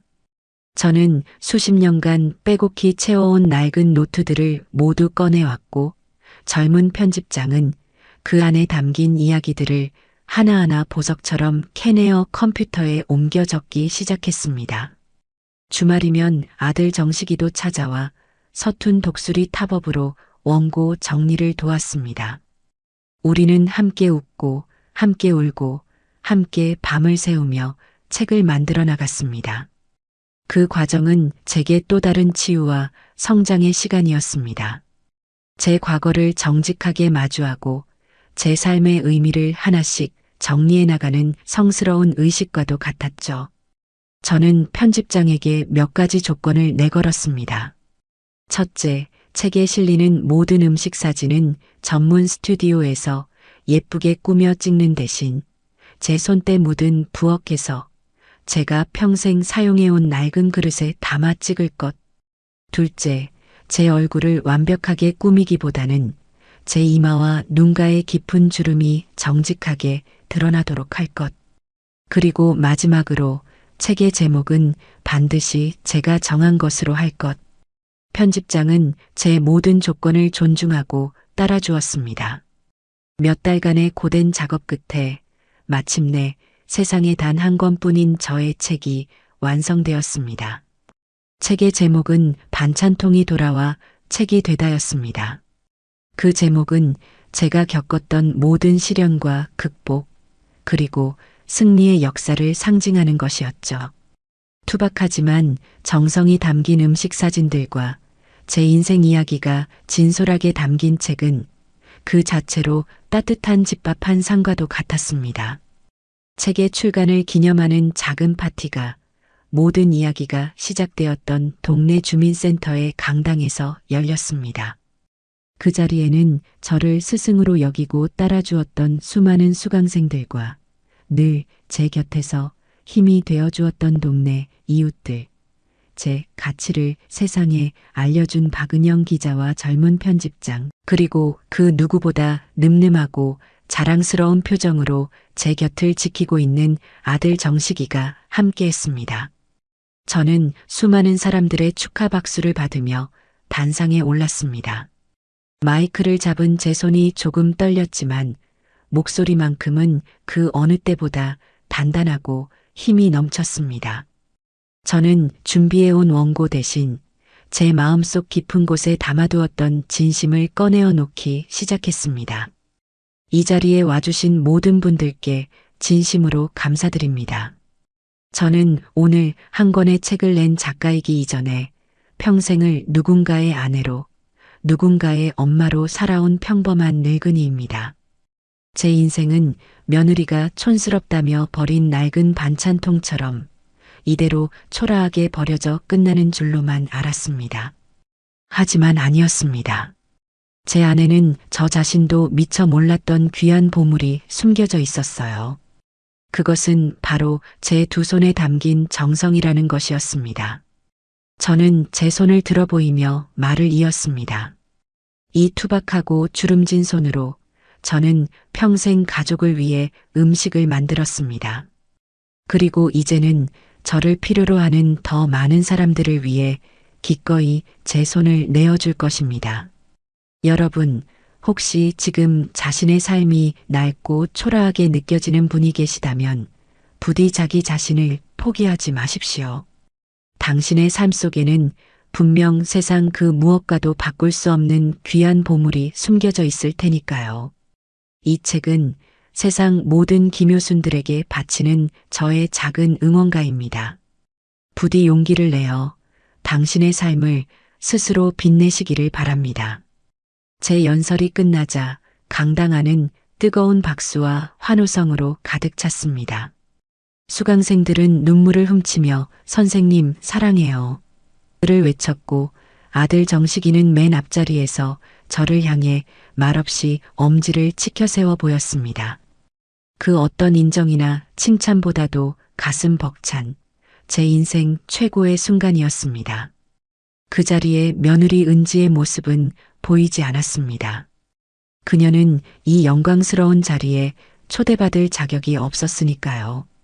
파티가 끝나고 몹시 피곤했지만 행복한 마음으로 집에 돌아온 그날 밤이었습니다.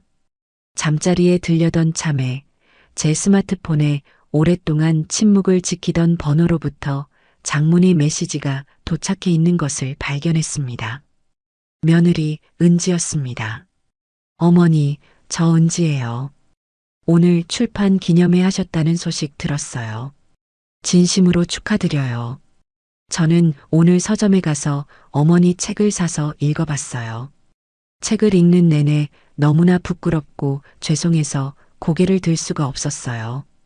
저는 어머니의 위대한 삶과 사랑을 고작 제 하찮은 허영심과 맞바꾸려 했던 정말 어리석은 사람이었어요. 어머니의 반찬통을 버린 것이 아니라 제 인생의 가장 큰 복을 제 손으로 걷어차 버렸다는 걸 이제야 깨달았습니다. 어머니, 제가 정말 잘못했어요. 저 같은 인간은 용서받을 자격도 없다는 거 알아요. 하지만 그래도 한 번은 말씀드리고 싶었어요. 정말 죄송합니다, 어머니. 부디 행복하세요. 저는 한자 한자 그녀의 진심이 느껴지는 메시지를 천천히 읽어내렸습니다. 그리고 잠시 동안 답장을 보내야 할지 고민했어요. 하지만 저는 이내 스마트폰 화면을 꺼버렸습니다. 용서는 말 한마디로 쉽게 이루어지는 것이 아니었습니다. 진정한 용서는 그녀가 앞으로 자신의 삶을 얼마나 정직하고 성실하게 살아내는지에 따라 그녀 스스로 얻어내야 하는 것이었으니까요. 저는 더 이상 그녀의 인생에 관여하지 않을 겁니다. 그저 멀리서 그녀가 이번에 아픈 경험을 딛고 진정으로 성숙한 한 인간으로 거듭나기를 조용히 바라줄 뿐이었습니다. 이제 제게는 제 인생을 살아가는 것만으로도 충분히 바쁘고 행복했으니까요. 저의 첫 요리책, 반찬통이 돌아와 책이 되다는 세상에 나오자마자 그야말로 날개 돋친 듯 팔려나갔습니다. 사람들은 단순히 요리법을 얻기 위해서가 아니라 그 안에 담긴 한 여성의 진솔한 삶의 이야기와 따뜻한 지혜에 열광했습니다. 책은 베스트셀러가 되었고 저는 평생 만져보리라고는 상상도 못했던 꽤 큰 인세를 받게 되었죠. 사람들은 제게 그 돈으로 더 넓은 집으로 이사를 가거나 편안한 노후를 위한 준비를 하라고 조언했지만 제 생각은 조금 달랐습니다. 저는 제 인생의 후반전에 찾아온 이 소중한 선물을 오롯이 저 자신을 위해 사용하기로 결심했습니다. 그리고 평생의 소원이었던 제주도 한 달 살기를 실천에 옮기기로 마음먹었죠. 아들 정식이는 처음에는 혼자 괜찮으시겠냐며 걱정했지만 이내 제 단호한 결심을 지지해 주었습니다. 저는 그렇게 난생 처음으로 혼자만의 여행을 떠났습니다. 제주도의 시간은 육지의 시간과는 전혀 다르게 흘러갔습니다. 저는 그곳에서 완벽한 자유인이 되었습니다. 아침이면 에메랄드빛 바다를 따라 하염없이 걸었고 낮에는 돌담길이 예쁜 작은 마을의 찻집에 앉아 책을 읽거나 꾸벅꾸벅 졸기도 했습니다. 저녁이면 재래시장에 들러 싱싱한 해산물과 채소를 사다가 제주의 햇살과 바람을 닮은 소박한 저녁상을 차려 먹었죠. 저는 그곳에서 새로운 사람들을 만나고 새로운 풍경을 마음에 담고 새로운 음식의 맛을 탐험하며 제 안에 숨겨져 있던 또 다른 제 자신을 발견해 나갔습니다. 저는 더 이상 누군가의 아내나 엄마 혹은 요리 선생님이 아니었습니다. 저는 그저 김효순이라는 이름을 가진 세상에 대한 호기심으로 가득 찬 온전한 한 인간일 뿐이었습니다. 한 달이라는 시간이 꿈처럼 흘러가고 저는 한 뼘 더 자란 마음과 건강하게 그을린 얼굴로 집으로 돌아왔습니다. 저를 마중 나온 아들 녀석은 전보다 훨씬 더 편안하고 성숙해진 제 모습을 보며 진심으로 기뻐해 주었죠. 그로부터 며칠 뒤 정식이가 예고도 없이 저희 집을 찾아왔습니다. 녀석의 손에는 제법 묵직한 꾸러미 하나가 들려 있었어요. 엄마, 저 왔어요. 저녁 식사는 하셨어요? 아니, 아직. 막 하려던 참인데 잘 왔다. 무슨 좋은 일이라도 있냐? 얼굴이 훤하네. 그런가요? 엄마, 제가 오늘 엄마를 위해서 저녁 식사를 준비해 왔어요. 아들은 부끄러운 듯 머리를 극적이며 제게 꾸러미를 내밀었습니다. 꾸러미 안에는 아직 온기가 남아있는 냄비 하나와 정갈하게 담긴 밑반찬 몇 가지가 들어 있었습니다. 그리고 그 중심에는 투박하지만 정성이 가득 담긴 뚝배기 하나가 자리 잡고 있었죠. 뚜껑을 열자 구수한 냄새와 함께 모락모락 김이 피어오르는 된장찌개가 모습을 드러냈습니다. 이걸 네가 직접 끓였다고? 네. 엄마 책에 나온 레시피 그대로 정말 한 글자도 안 틀리고 똑같이 따라 해봤어요. 멸치 똥 따서 육수 내는 것부터 시작해서요. 아직 엄마 손맛 따라가려면 멀었겠지만 그래도 한번 맛봐주세요. 저는 아들이 차려준 저녁상 앞에 조심스럽게 앉았습니다. 그리고 숟가락을 들어 된장찌개를 한술 떠 맛보았습니다. 솔직히 말해 맛은 아직 서툴렀습니다. 간은 조금 짰고 두부는 너무 푹 익어 흐물거렸죠. 하지만 이상하게도 그 어떤 산의 진미보다도 깊고 진한 맛이 느껴졌습니다. 숟가락을 들 때마다 아들의 서툰 손길과 진심 어린 정성이 고스란히 전해져 오는 듯 했어요. 저는 말없이 찌개 한 그릇을 뚝딱 비워냈습니다. 맛있다, 아들. 세상에서 제일 맛있는 된장찌개다. 제 칭찬에 다 큰 아들 녀석의 눈가가 촉촉하게 젖어드는 것이 보였습니다. 그 순간 저는 깨달았습니다.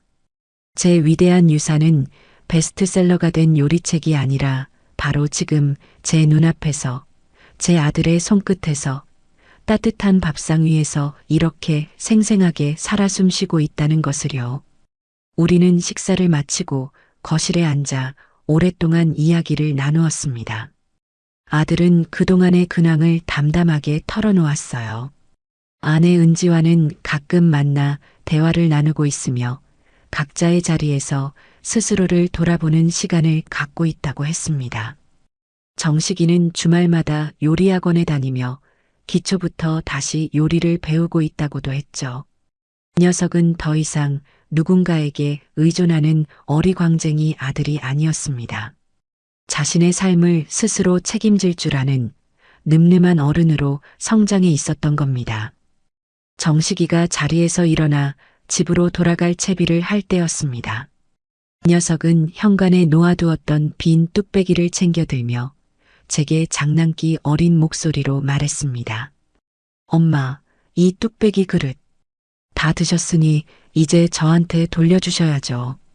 그 말에 우리는 서로를 마주보며 동시에 웃음을 터뜨렸습니다. 그것은 모든 아픔과 상처를 뛰어넘는 진정한 화해와 이해의 웃음이었습니다. 알았다, 이놈아. 대신 다음번에는 더 맛있는 걸로 채워서 가져오너라. 네, 엄마. 걱정 마세요. 아들이 돌아가고 난 뒤 저는 홀로 고요한 부엌에 서서 창밖의 달을 바라보았습니다. 제 손에는 아들이 싹 비워낸 뚝배기가 들려 있었죠. 저는 이제 더 이상 며느리를 미워하지도 제 과거를 원망하지도 않습니다. 제 삶에 찾아왔던 그 모든 시련들은 결국 저를 더 단단하고 지혜로운 사람으로 만들기 위한 귀한 선물이었음을 깨달았기 때문입니다. 진정한 승리는 누군가를 짓밟고 일어서는 것이 아니라 자기 자신의 삶을 온전히 사랑하고 가꾸어 나가는 것임을 저는 제 온 생을 바쳐 증명해냈습니다. 낡은 반찬통에서 시작되었던 저의 길고 긴 싸움은 그렇게 가장 완벽하고 평화로운 방식으로 마침내 끝이 났습니다.